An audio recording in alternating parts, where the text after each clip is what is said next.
Gloire soit rendue à Dieu. C'est toujours une nouvelle histoire qui peut déclencher aussi dans la vie des autres une nouvelle histoire.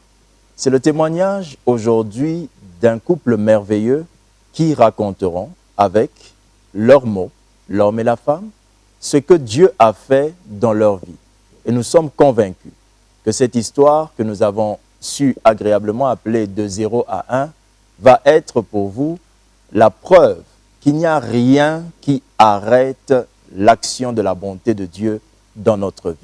Pour vous aujourd'hui, je reçois un couple merveilleux, je reçois Sika et Junior. Que Dieu vous bénisse. Comment vous allez? Je vais bien, papa. Merci. Et monsieur Junior? Très bien, papa. C'est un couple béni. Gloire soit rendue à Dieu. Je suis très content de vous recevoir aujourd'hui. Merci, amen. On vous appelle affectueusement le couple Kilonda. C'est bien ça? Oui, c'est J'ai ça. bien dit. Gloire à Dieu. Ils ne seront pas seuls aujourd'hui pour raconter leur histoire.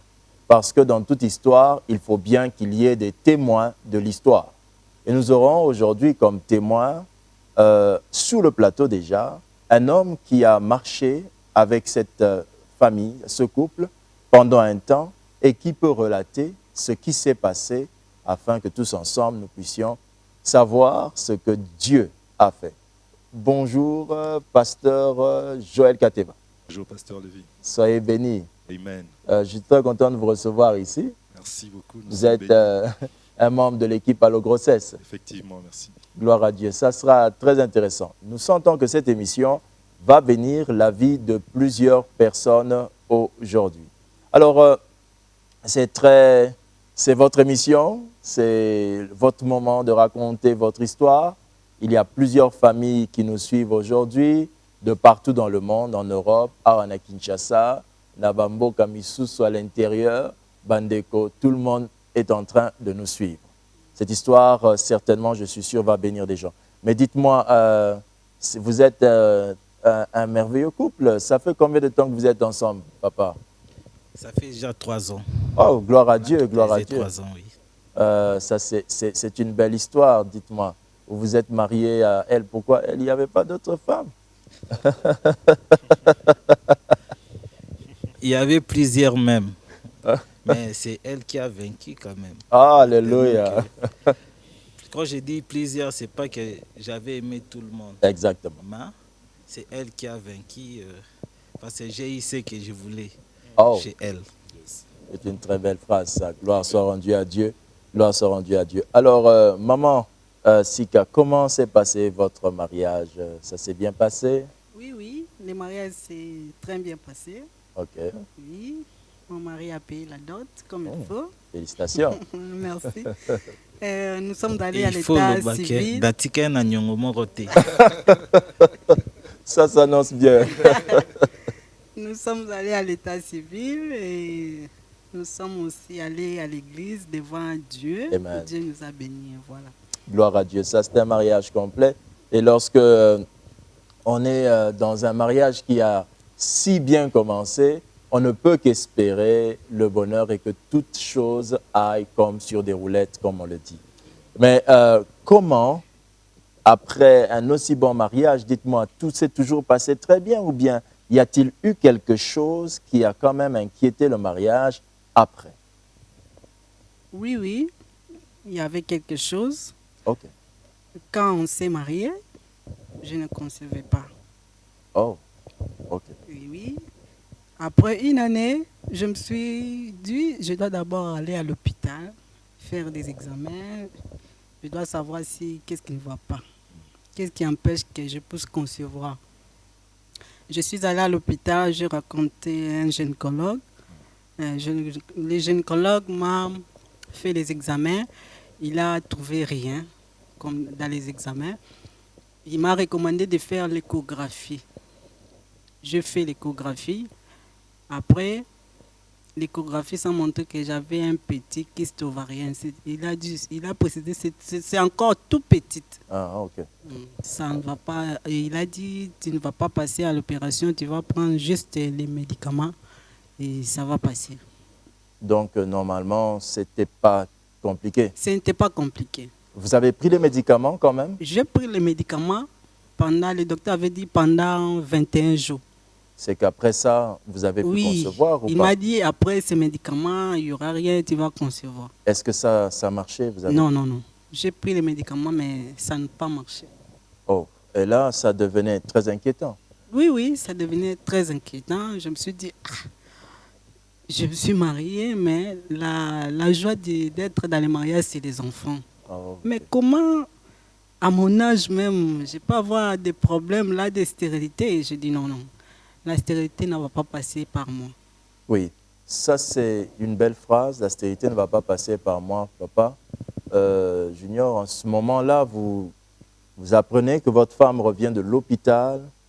Le médecin a parlé d'un petit kyste ovarien qui devait être réglé avec quelques médicaments, en 2-3 mouvements, ça devait marcher.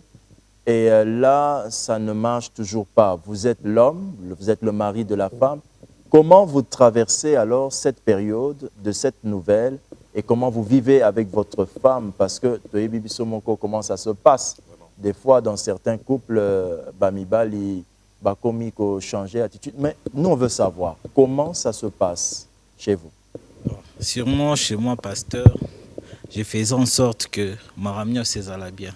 Okay. Parce que si toujours vivre ma camouana, un jour, on a la grâce. Et puis, je lui donnais tout le temps des conseils. Je lui donnais des conseils. Non, ma femme soit forte, ça va passer.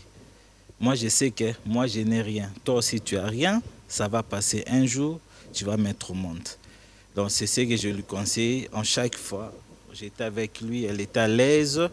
Je lui donnais toujours des conseils et la fortifier. Oui. C'est un peu ça. Vous voulez dire quelque chose? Oui, oui. Mon mari vraiment me mettait à l'aise. Oh, des fois même, moi-même, j'avais des inquiets, mais lui, il me fortifiait. Oui. Il disait non, non, non, il ne faut pas t'inquiéter, c'est Dieu qui donne. Il y aura un temps où Dieu va nous visiter et Dieu va nous donner. Voilà une attitude qui devrait être exemplaire pour nous tous. C'est vrai qu'ils ont dit, je crois que ça fait 3 ans qu'ils sont ensemble, mais déjà très jeunes dans le mariage, jeunement entrés dans le mariage, Dieu a fait une grâce exceptionnelle à cet homme de pouvoir aborder la chose avec beaucoup de maturité qui a permis à sa femme de traverser, nous l'espérons, on va écouter la suite de l'histoire, traverser cette période. Maman, vous êtes femme, vous êtes dans le mariage, vous n'avez pas d'enfant et le médecin vous a donné une cure. La cure n'a pas fonctionné, si j'ai bien compris. La cure n'a pas fonctionné. Est-ce que vous vous êtes arrêté là? Non, non, je ne me suis pas arrêtée là. Avant, j'étais découragée. J'ai dit, j'ai pris ces médicaments, mais comment ça n'a pas fonctionné? J'ai abandonné. Je ne suis pas encore partie faire encore d'autres examens. Je suis restée à la maison, j'ai prié seulement. Nous prions avec mon mari, on priait seulement, on dit, comme il n'y a rien, on attend seulement le temps de Dieu. Amen. Alors, jusqu'à ce que nous sommes arrivés à notre 2e année de mariage, c'est à partir de là que j'ai décidé d'aller encore à l'hôpital. Oui, vous n'avez pas baissé les bras. Non, non, je suis allée à l'hôpital, mais j'ai dit à mon mari, cette fois-ci, nous allons changer de médecin. Okay. C'est comme si les médecins, là, j'avais dit au fond de moi, ils ne m'ont pas bien traité. Lui-même m'a dit, pourquoi ça? Il faut seulement aller là-bas. Je dis non, je dois d'abord changer. Okay. Je vais comparer d'abord les examens que j'avais faits dans d'autres hôpitaux. Il m'a encouragé, il dit, vas-y. Je suis allée le même jour de notre anniversaire de 2e année de mariage. Je suis allée, je vis un autre médecin. Je lui ai dit, aujourd'hui c'est notre 2e année de mariage, mais je n'ai pas d'enfant. Il a dit, qu'est-ce qui ne va pas? Je dis, je n'arrive pas à concevoir. Il m'a dit, tu as fait des examens? Je lui ai dit, oui. Il m'a dit, apporte-moi d'abord tous les documents que vous avez faits dans cet hôpital. Je lui ai amené, j'ai raconté aussi à mon mari. J'ai dit à mon mari qu'on puisse d'abord suivre ces docteurs, ce qui va dire, on va d'abord voir si ça va ou ça ne va pas. Allez, il a dit, ok, on y va. Les médecins regardaient, il a dit, mais en réalité, il n'y a rien. Mais je vais encore reprendre les examens pour vérifier peut-être il y avait une erreur ou quoi. Je dis ok. Il nous a prescrit les examens. On a fait, moi et mon mari. Et on a fait. On trouve qu'avec des résultats là, ce n'était pas bon. À votre niveau? À mon niveau, Ok. j'ai dit, moi, le docteur m'a dit, madame, vous avez seulement des petites infections là. Il n'y a rien. Et Ça ne pouvait pas empêcher la grossesse. Et je dis, et qu'est-ce qu'il y a avec mon mari? Ok. Il m'a d'abord fait sortir de la salle là pour nous donner des résultats. Ok. Il a appelé mon mari pour lui donner des résultats. Je lui ai dit, ah, mais nous sommes en couple. Il faut nous donner des résultats en couple pour savoir s'il y a un problème chez l'un ou bien chez l'autre. Il a dit, non, non, madame, vous sortez, nous restons avec ton mari. J'ai dit, ok. Ils ont appelé mon mari, ils ont dit à mon mari ce qu'ils pouvaient dire. Ah, donc là, je veux entendre ça de la bouche du concerné. Alors dites-moi, le mari, qu'est-ce qu'on vous a dit?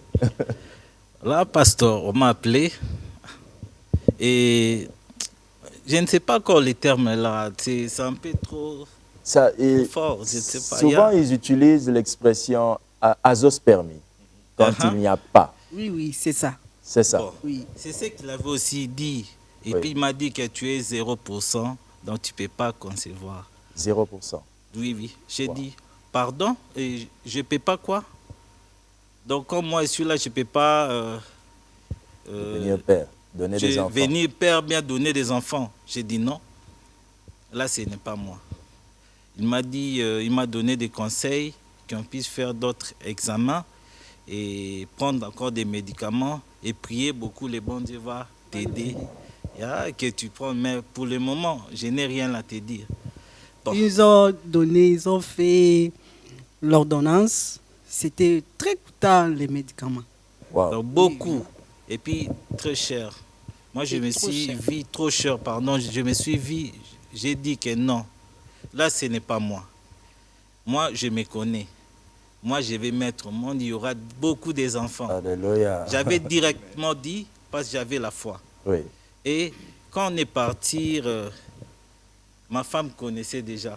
Oui. Le médecin l'avait dit, malgré il avait chassé, mais il a encore appelé tellement que moi, c'est dans Azarambamba. Il s'est dit non, il doit tout savoir. Oui, il fallait que je sache. Il doit Non? tout savoir si c'est quoi au juste. Je suis rentrée encore chez le médecin. Je lui ai dit, qu'est-ce qui ne va pas avec mon mari? Pourquoi vous m'avez chassé pour lui donner des résultats? C'est là qu'il m'a expliqué que ton mari a un problème, il est azoospermé, Oui, c'est ça. il ne peut pas vous donner des enfants. Je dis, quoi?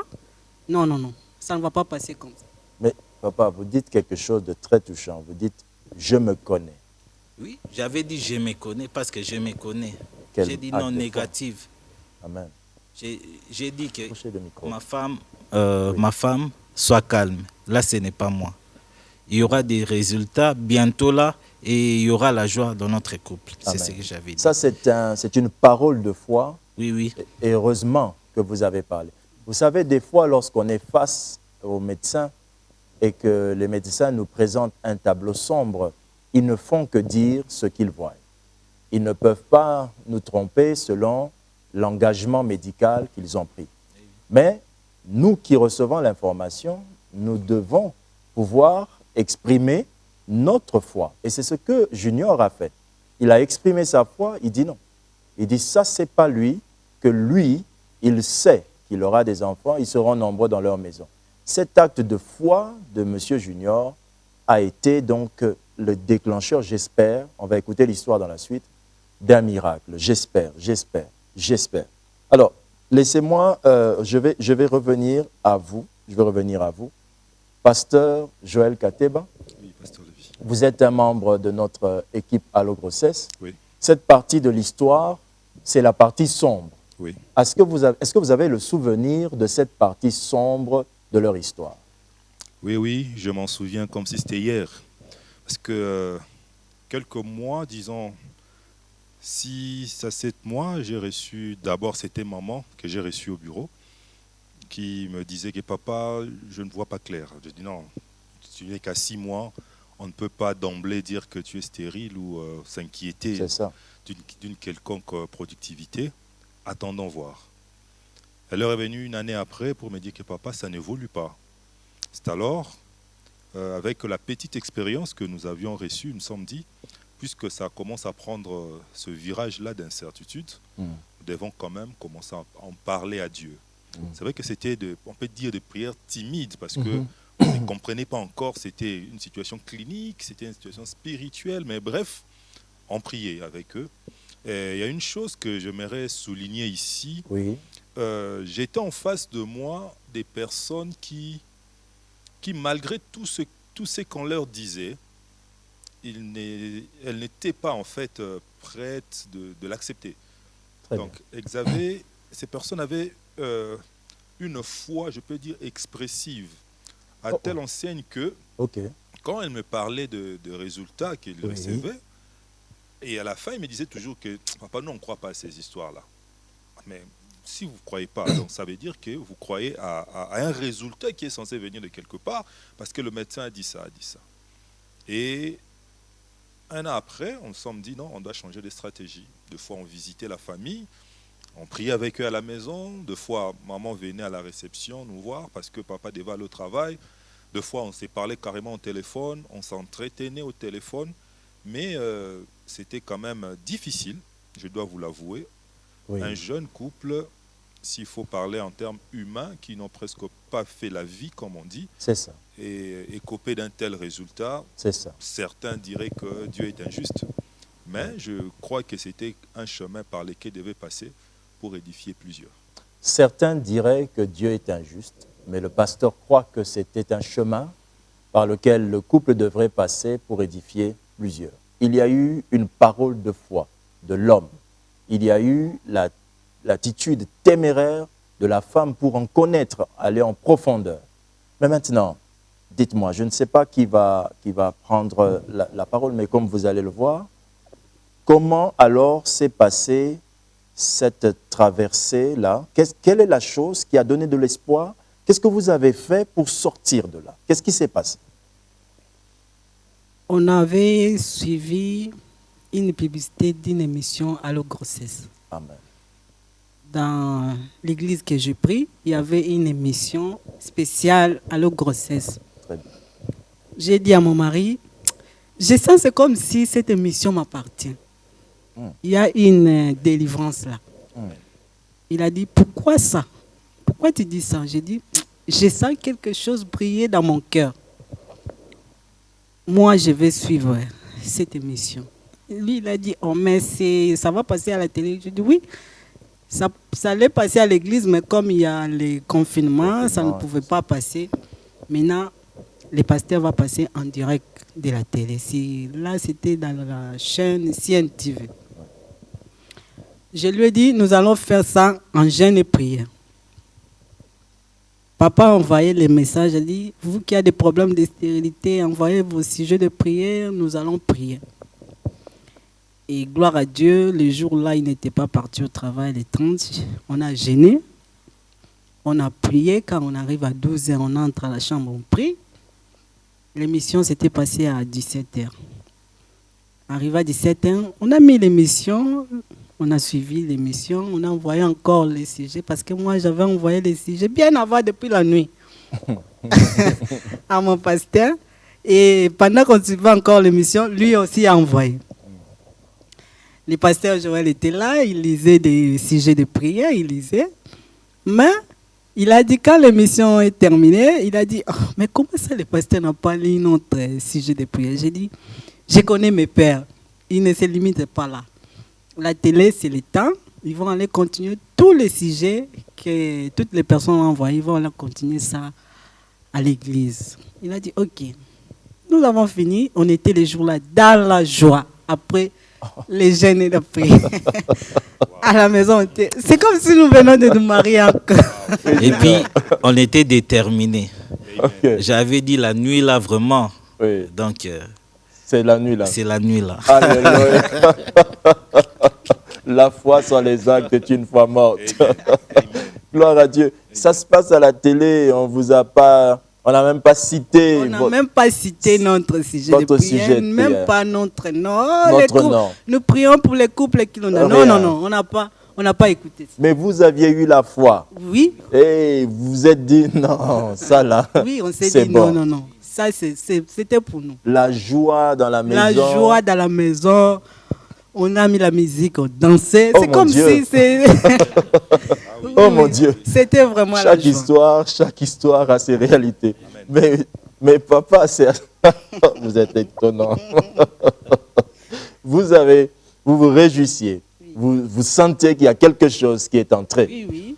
Oui, oui. On sentait qu'il y a quelque chose. Et j'étais déterminé. J'ai dit que la nuit là, Oui. il y aura des résultats. Gloire à Dieu, ça c'est un acte de foi. Vous allez de foi en foi, vous Oui, aviez la parole de foi qui Oui. fait partie de la foi, vous avez Oui. parlé devant le médecin, vous Oui. êtes battu. Deuxième élément très important que j'apprends encore aujourd'hui, c'est l'acte de foi. Vous ne vous arrêtez pas à dire qu'on a prié pour nous, ça viendra, mais non, mais puisqu'on a prié pour nous, l'eau est agitée, c'est maintenant qu'il faut le faire. Oui, oui. Alors, qu'est-ce qui se passe quelque temps après? Qu'est-ce qui se passe quelque temps après? Quelques temps après 2 semaines, Oui. avant, je ne me sentais pas bien. Quand on arrive vers 16h, 17h, je sentais c'est comme si des froids, des malaises. Je suis rentré encore chez les mêmes médecins qui nous avaient fait les examens. Ok, le médecin qui a fait l'examen, qui a constaté l'état de papa, l'état. la Oui, suspicion. oui. Oui, oui. Ok. Je ne me sentais pas bien. Je disais toujours à mon mari, je ne me sens pas bien. Lui-même me faisait des blagues. Tu as attrapé le coronavirus? Je dis non, non, non. Je sentais des nausées, je vomissais, mais aucune idée que ça pouvait On être n'avait même pas la l'idée. grossesse. Oh là On là. n'avait même pas l'idée. Je suis rentrée chez le médecin, je lui ai dit, je ne me sens pas bien, je sens la nausée, je vomis à tout le temps. Lui-même me demande, est-ce que vous avez pris les médicaments que je vous avais prescrits? Je dis, non, parce que ces derniers temps, on n'a pas d'argent. On cherche d'abord l'argent jusqu'à ce qu'on va acheter là et puis on va commencer le traitement. Il a dit, enlève l'idée que tu pouvais être enceinte. Parce qu'avec l'état de ton mari là, ça ne pouvait pas être la grossesse. Je dis, ok. Il a dit, si l'estomac te fait là, tu prends seulement les médicaments de l'estomac, tu prends, ça va passer.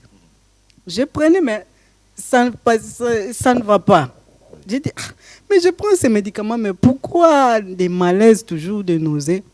Non. Après 2 semaines, chaque jour que je sentais des malaises. Une nuit là, arrivé à 22h, j'ai dit à mon mari, j'ai envie de vomir. Lui-même me dit, 22h. Je dis, fais-moi sortir dehors, je dois vomir. Sinon, je vais vomir ici au lit. Je suis sortie au lit, j'ai vomi. Et puis cette nuit, je n'ai pas dormi. Je faisais des fièvres. Lui-même me dit, va d'abord à l'hôpital, va voir aussi, va dire au docteur que ça ne va pas. Qui te fait d'abord les examens, on va voir si tu as encore la malaria ou d'autres maladies. Comme ça, tu commences les traitements parce que comme ça, ça ne va pas. Les matins, lui, il est parti au travail, moi, je suis partie à l'hôpital. Je dis, médecin, ça ne va pas. Il dit, qu'est-ce qui ne va pas avec toi? Je dis, ça ne va pas. Les médicaments que vous me donnez, je ne sais pas la guérison. Il a dit, ok, on va t'examiner encore. Je dis, fais-moi les examens généraux. Je veux savoir si j'ai le coronavirus ou j'ai quelle maladie. Et il a dit, ok. Il m'a fait tous les examens. Il avait oublié l'examen des urines. Oui. Il a dit, oh, madame, j'ai oublié. Il faut donner des urines qu'on fait encore des examens. Je dis, ok. Il fait des examens. Il me demande, tu vas rentrer à la maison ou bien tu vas revenir? Je dis, non, je reste ici jusqu'à ce que vous allez me donner mes résultats. Je rentre avec et les médicaments, je commence On le dirait traitement. qu'elle sentait qu'il y a quelque Il y a chose. quelque là. chose. Oui, oui. Il a dit, ok. J'ai tremblé vraiment. Je n'arrivais même pas à me mettre comme ça. Il m'a donné une chambre là. Il dormait ici, attendait des résultats. Je dis, ok.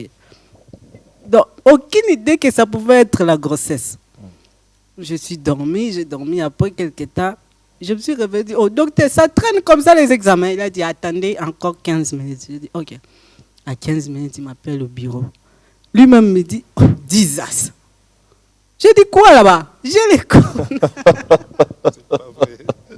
Il a Le dit, même médecin. C'est le même. le Il même connaissait la médecin. situation, Oui, il oui. connaissait Il l'état. connaissait la situation. Il a dit, oh. Ah, voilà. Mais ce que je vois là, ce n'est pas possible. Je dis, qu'est-ce que vous voyez? Je crois au juste. Oui. Il a dit, je fais tous les examens, vous n'avez rien. Même les petites infections que j'avais trouvées chez vous, il n'y a rien. Il n'y a pas la malaria, il n'y a rien. Mais la chose que j'ai trouvée ici, ça m'étonne. La chose qu'il a trouvée. Oui. C'est quoi? J'ai dit, quelle chose? Il a dit, il a d'abord chanté. Oh, gloire au Seigneur. Il a chanté. J'ai dit, ah, pourquoi vous chantez? Est-ce que c'est comme ça que vous donnez des résultats à tous les malades? Il a dit, non, ton cas m'a étonné. Amen. J'ai dit, ok. Il m'a dit, madame, vous êtes bien belle, enceinte. J'ai dit, non. Alléluia. J'ai dit, non, ce n'est pas possible, ça, c'est pas moi. Il a dit, oui, c'est toi. Je dis, peut-être vous avez fait les erreurs là-bas dans les laboratoires, vous avez pris les urines de quelqu'un d'autre, et puis vous venez. Moi, pour confirmer, vous allez d'abord faire ça devant moi. Il a dit, ok, va faire encore. Amenez-nous les urines.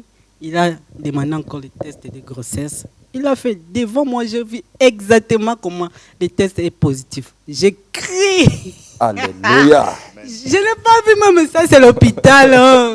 Je me suis mis par terre, j'ai crié Jésus. J'ai crié le nom de Jésus. Alléluia. J'ai dit, il n'y a que toi qui peux faire ça. Alléluia. Les médecins étaient étonnés. Je lui ai montré même, regardez l'ordonnance que vous avez donnée. On n'a même pas acheté.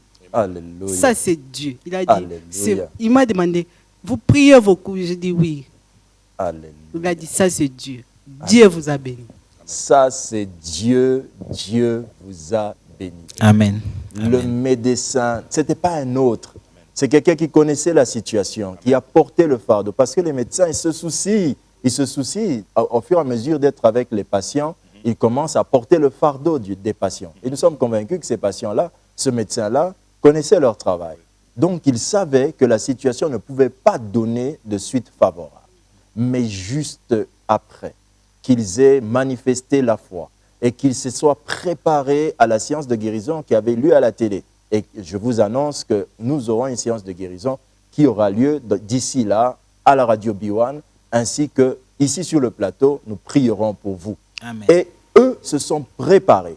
Et ils se sont préparés au point que, après la prière de l'émission, sans que l'on ait cité leur nom, mais parce qu'ils savaient que c'était le temps de prière, ils ont reçu par la foi. L'ayant reçu par la foi, le mari a décidé d'agir par la foi. Et après cela, le corps de madame a commencé à présenter des symptômes. Et la médecine a constaté, noir sur blanc, que réellement, il y avait conception. Nous rendons gloire à Dieu pour ce merveilleux miracle. Amen. Je tiens à signaler une chose importante.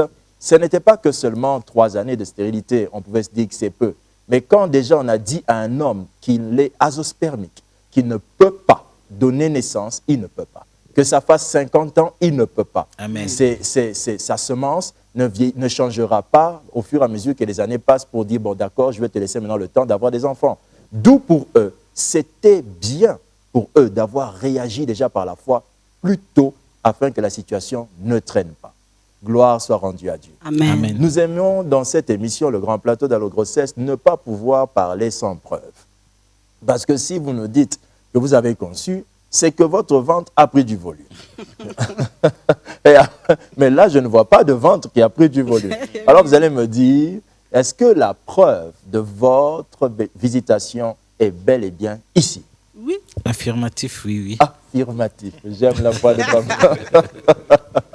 Gloire à Dieu. Maman, on va vous demander d'aller vers là, pendant qu'on vous emmène, on vous emmène la preuve même de la visitation. Vous êtes dans vos maisons, vous êtes en train d'assister à quelque chose d'extraordinaire. Amen. C'est le moment de saisir votre foi, vous aussi, et vous dire que ce qui s'est passé pour Junior et Sika va se passer dans notre maison. Amen. Là, la maman est allée chercher la preuve du miracle divin. J'aimerais que dans vos maisons, que vous commenciez déjà à vous réjouir. Amen. Et même, si possible, à prier, à dire à Dieu, félicitations madame, à dire à Dieu que ce qui s'est passé dans la vie de cette femme, dans la vie de cet homme, vienne dans votre vie. Amen. Gloire Amen. soit rendue à Dieu. C'est la preuve. Papa Junior, félicitations, je regarde votre sourire. Gloire à Dieu. Félicitations. En les voyant aussi, il me prend vraiment. Donc, donc vous les voyez, vous me voyez. C'est la preuve même de la foi. Félicitations à vous. Gloire à Dieu. C'est ça, c'est le grand plateau d'Allo Grossesse. C'est l'histoire racontée de deux personnes qui aujourd'hui ont mis une troisième personne dans cette histoire par leur foi. Vous êtes en train de nous suivre et vous avez été touchés par cette histoire. Cette histoire ressemble peut-être à la vôtre. Peut-être elle ne ressemble pas à la vôtre, mais elle a les mêmes conséquences, celle de ne pas avoir des enfants. Mais nous croyons de tout cœur que Dieu qui a permis que vous soyez assis là, ou que vous soyez en train de voir cette émission, ce témoignage ici, que ce soit sur votre télé ou en ligne, ce que Dieu a fait dans cette maison, il est sur le point de le faire dans votre maison. Amen. Je vous invite simplement à faire ce que Junior a fait, Amen. à ne pas vous taire, à dire « je connais mon Dieu, je sais que moi je donnerai des enfants ». Je vous invite à faire ce que maman a fait, de sentir au-dedans d'elle que l'émission qui va passer là, ça sera pour nous. Vous aussi, peut-être vous sentez dans votre cœur que l'émission qui passe ici, c'est certainement pour moi. C'est un Amen. message. Dieu veut me parler. Alors si vous êtes dans cet état, vous êtes sur le point de recevoir cette visitation. Amen. Je vais maintenant prier pour vous. Et je vous demande là où vous êtes, si vous êtes une femme, tenez votre ventre. Si vous êtes un homme, tenez votre ventre. Amen. Des deux côtés, le ventre est impliqué. Que les entrailles de l'homme aujourd'hui, quelle que soit la situation présentée par la médecine, reçoivent la visitation de Dieu. Prions.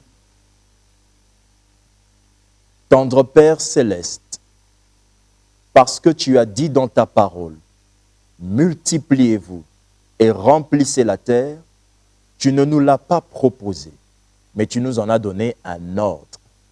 Aujourd'hui, je crois de tout mon cœur que ce que tu as fait dans cette maison, tu peux le faire dans la maison de nos bien-aimés qui nous suivent. Peut-être celui qui nous suit n'est pas concerné, mais connaît quelqu'un qui est dans cet état et il agit par la foi en saisissant ce miracle comme étant tremplin du miracle de ses frères ou de ses amis.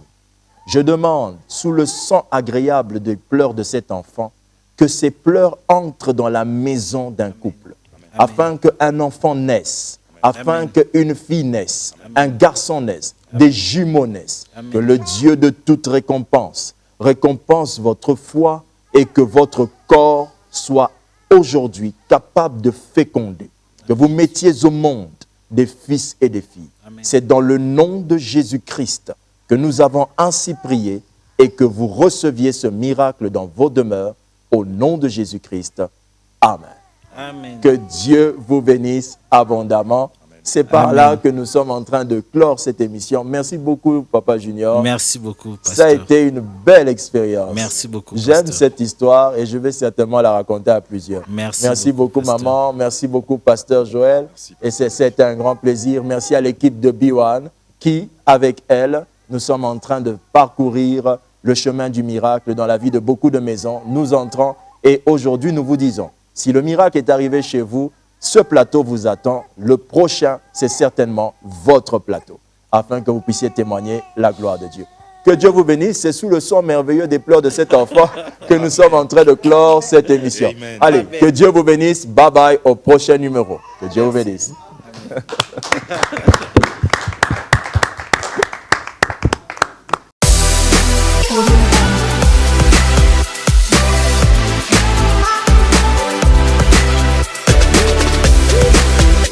Ces programmes vous est offert par Woodin Tombalbaye Vision Afrique.